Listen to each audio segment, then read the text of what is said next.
So, on this day, July 30th, 2020, this is the obituary of my mother, Rosina Millar. She was wife, mother, nurse, daughter. She was all of these things. Mom married into a seafaring and manufacturing family from the west coast of Scotland. As a nurse, she met Dad in a hospital as he recovered from malaria and dysentery. As a daughter, she lived through a difficult childhood with a stern father and a sacrificing mother of her own. She loved her sisters and her brother, whose names are still known to us this day. In the midst of war and trauma, there is the wonderful story of Bill, the African grey parrot. As a mother, she raised 5 siblings who today are torn inside by the grief and regret of her long suffering and the hope that her death is a welcome release. For her, life is a mystery at all levels, and she had strong beliefs, and many of them unconventional. Mom had a spiritual side that were likely to take the Pope himself. He would say that this was the end of one journey and the beginning of the next.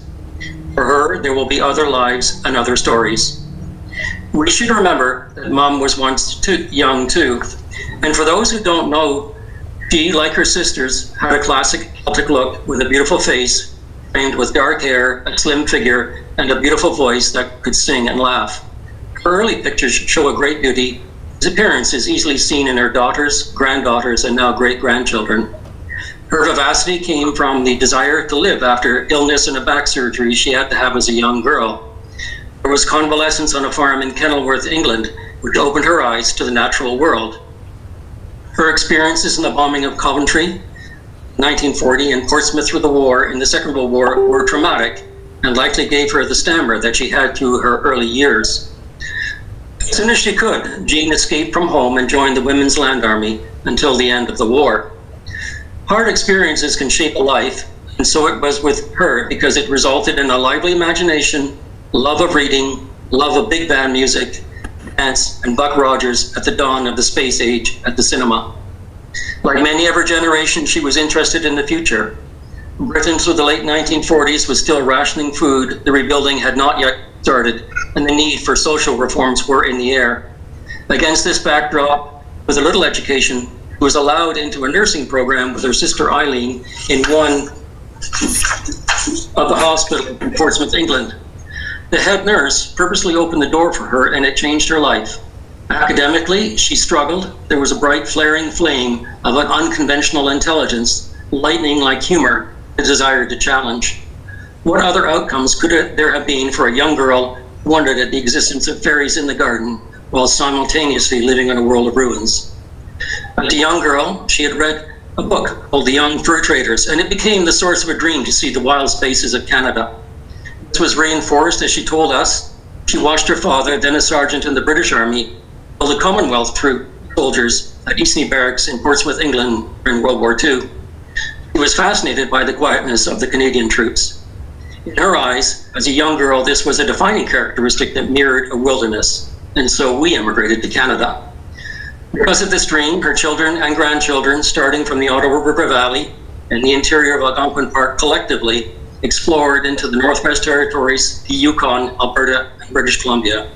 As an extended family now, we all know of the spaces in the Mackenzie River, the Yukon River, the Great Lakes, St. Lawrence River Valley, the Bay of Fundy, Great Bear Lake, and Great Slave Lake. Because of her dreams, we were pushed to ski and to skate. Her ideas culminated in us. Dreams of space flight under canopies of stars caused us to be witnesses to mists rising mirror-like from lakes, hear the sound of paddles, and to feel the sweat on a canoe portage. And I think I speak for all of this because when we look at the notes we're left, one thing that people keep, the one word, defining word is adventurous. And I think that what is being expressed in his obituary kind of fills that out. So I think I've completed what I wanted to say, and I would welcome the next person.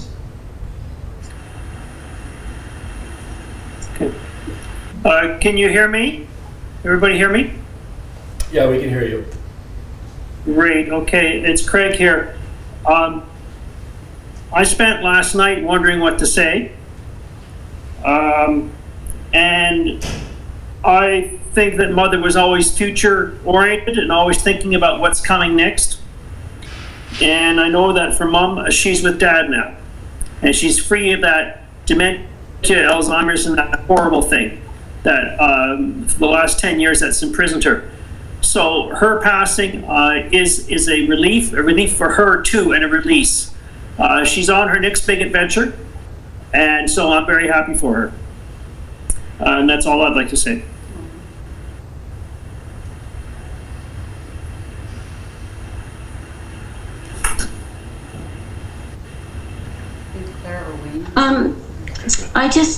I answered Eileen's call for notes to put in to accompany Mom on her journey. So I just wrote a little letter to her, and if you bear with me, I'd just like to read what I wrote and then follow Wayne through Matthew 5, because this is what I remember Mom saying most of all. So she said, I said, "Dear Mom, I found this passage in your old Bible, which you gave to me just before you left Ottawa. You had marked it with a family photograph. As I read the words, I could hear your voice, as so much of the passage reminded me of what you used to say to us when we were growing up. Love always. I hope you will now be with Dad in heaven. I hope that you are now with Dad in heaven. Your daughter, Claire. Love also from Wayne, Alex, Robert, Holly, and Christian." And the words in the passage from the Bible that Jean had marked is from Matthew 5. Excuse me. "And seeing the multitudes, he went up into a mountain, and when he was set, his disciples came to him. And he opened his mouth and taught them, saying, Blessed are the poor in spirit, for theirs is the kingdom of heaven. Blessed are they that mourn, for they shall be comforted. Blessed are the meek, for they shall inherit the earth. Blessed are they which do hunger and thirst after righteousness, for they shall be filled. Blessed are the merciful, for they shall obtain mercy. Blessed are the pure in heart, for they shall see God.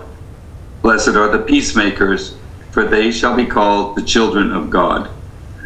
Blessed are they which are persecuted for righteousness' sake, for theirs is the kingdom of heaven. Blessed are ye, which men shall when men shall revile you and persecute you, and shall say all name of evil against you falsely for my sake. Rejoice and be exceedingly glad, for great is your reward in heaven, for so persecuted they the prophets which were before you. Ye are the salt of the earth, but if that salt has lost its savor, wherewith shall it be salted? It is thenceforth good for nothing, but to be cast out and to be trodden under the foot of men. Ye are the light of the world. A city that is on a hill cannot be hid. Neither do men light a candle and put it under a bushel, but on a candlestick, and it giveth light unto all that are in the house. Let your light so shine before men, that they may see your good works and glorify your Father which is in heaven. Amen. Amen.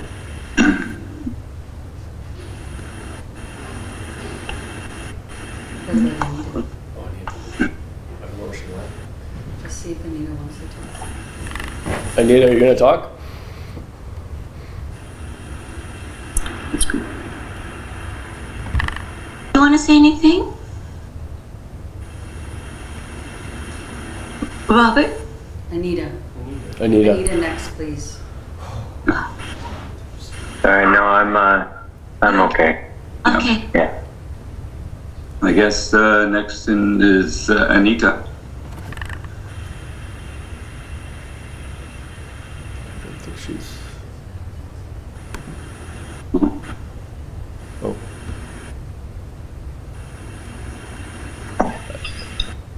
Anita, I think you have to unmute.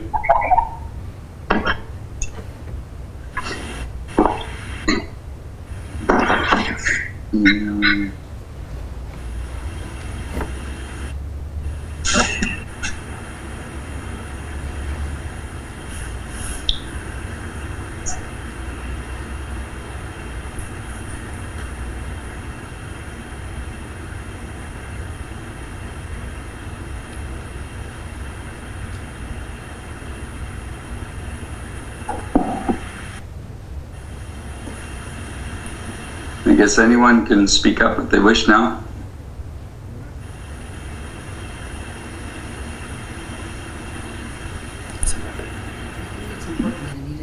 Yeah, I think Anita wants to say something. We just got to figure Just gotta figure it out.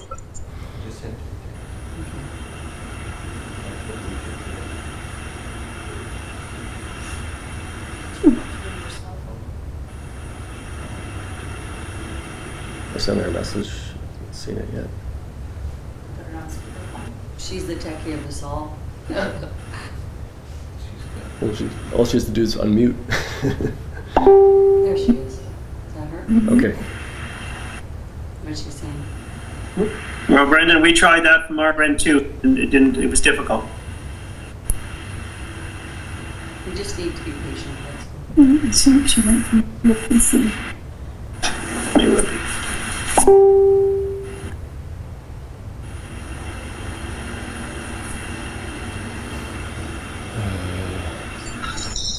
Would you mind if I read a little note? I wasn't really planning on it. Is that okay? Yes, go for it. Please Yep. do. Yeah. Just in the meantime? Okay. So Granny, I hope you'll find your way to connect with the spirit of small creatures, and to send us a message that you are okay. Perhaps 2 cardinals in our backyard. That way we'll know you have found your Fergus. A little side note, since Jean has passed away, we've had all kinds of strange creatures in our backyard, including weasels and other nocturnal animals. This is part of a letter that I read to Jean the night before she passed away. While I was out walking, I thought of all the ways you're so very special to me. You accepted me from the very beginning and welcomed me as a daughter, and I you as a mother. I love the times we spent together in Ottawa, Montreal, and Orangeville. We had so many great laughs.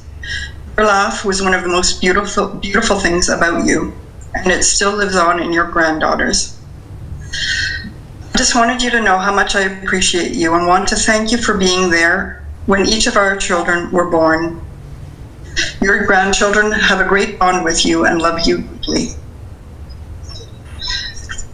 I'm amazed at all the experiences you've had. Your life was full of adventure and curiosity. There's that word again. Your commitment and determination to look after your loved ones is remarkable. It was not easy, and the biggest regret I have is that we were so far apart and that we did not see much of each other in the last years, but I've always felt you nearby. Love transcends all distances. You'll be loved and missed forever, Granny. King, Mom.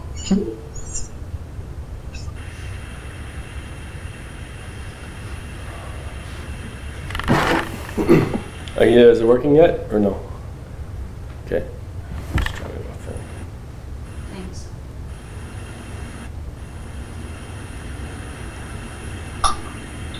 Just a note for everybody, since we all have small pictures, it doesn't matter if you turned your camera off or not, at least from our point of view. What? I don't understand. Well, everybody has their cameras off. Yeah. Can't see them. They just have black squares.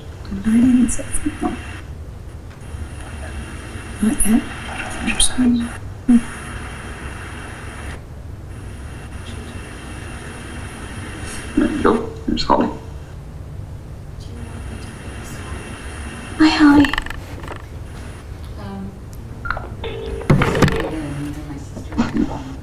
Is that again? Hi, you're on speaker now. Okay, hi. Sorry about that, guys. I see on my side that I was unmuted, but who knows? I'll keep it very short.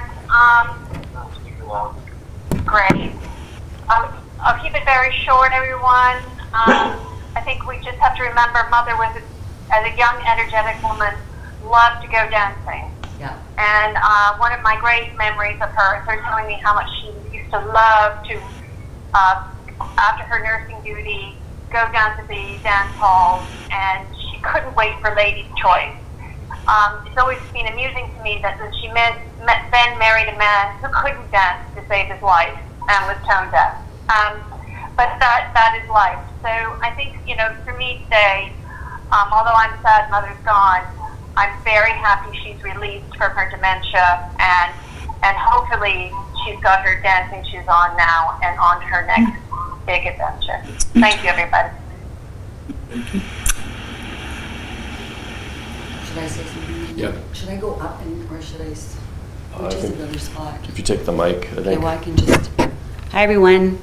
I think Curious comes up a lot, but she would have been fascinated that we were doing her ceremony this way. She would have thought this was pretty neat. So we're really fortunate that everybody gets to be here, but I'm sure she is dancing in heaven, Anita, and hopefully Fergus has learned how to dance with her. He's had a few years ahead. She was curious, she was fun, she loved to laugh, and she had a great sense of humor, and that really was the most important thing that we all can have right now. And she really didn't want to last as long as she did. She hung on for whatever reason. She's free, she had a good life, and she loved BC as much as she loved Ontario. She loved being Canadian. Celebrate her life by traveling your country and experiencing everything you possibly can. Be curious, but have fun and learn to dance and laugh, really, honestly. Laughing is the best medicine, and she always said, take one day at a time. So I'm glad you all got to be here. It's huge. I think my son wants to say something, and then maybe the rest of the grandchildren, if that's okay. Daniel. Sure.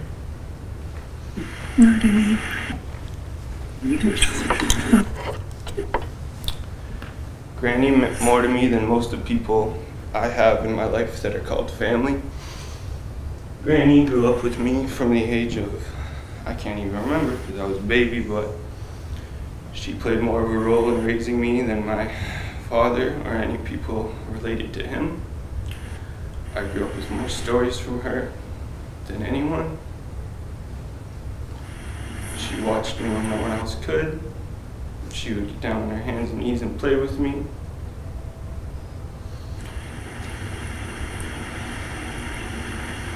Losing her this week has been the hardest thing for me. But seeing her on the final day and asking her to no longer wait for us to go meet Fergus was one of the nicest things that I had with her. And I know she did not go with pain in her heart.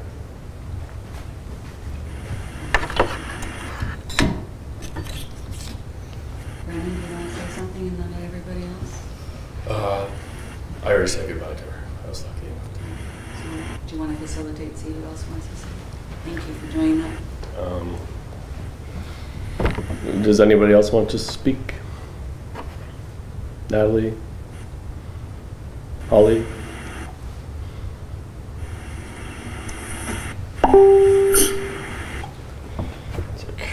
Messages.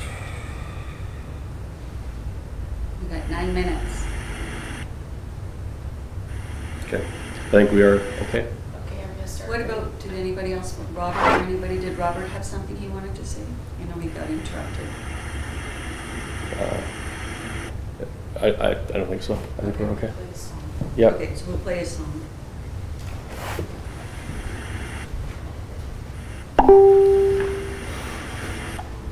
Flowers.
So ladies and gentlemen, that concludes the service. I would like to say thank you for being here today. It takes a lot of effort to be here with strange times that we have, but I just wanted to say thank you all, and we are just going to start making our way to the crematorium. Thank you.